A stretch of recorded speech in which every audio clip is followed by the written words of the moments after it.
Valjevo, grad mira, blagostanja, sreće, lepote, sigurnosti.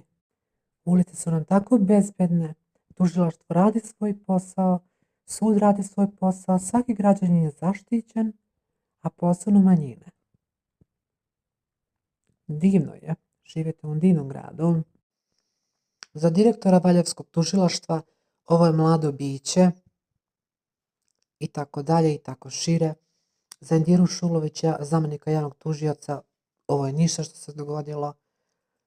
Baš bih voljela njeno dete da se tako isto dogodi njenom detetu. Strašno. Ali uz zla roda ne treba poroda. Tako da svi oni koji su se sladili u ovim mojim mukama i njihovu decu će isto neko tako da maltretira. Ovako huligani, kurvetine, banda i tako dalje i tako dalje. Narkomani. Svinje tetovirane. Mene nisu zaplašili, apsolutno. I da danas mogu da kažem da je to jedna obična tetovirana svinja i da se sve vraća i sve se plaća.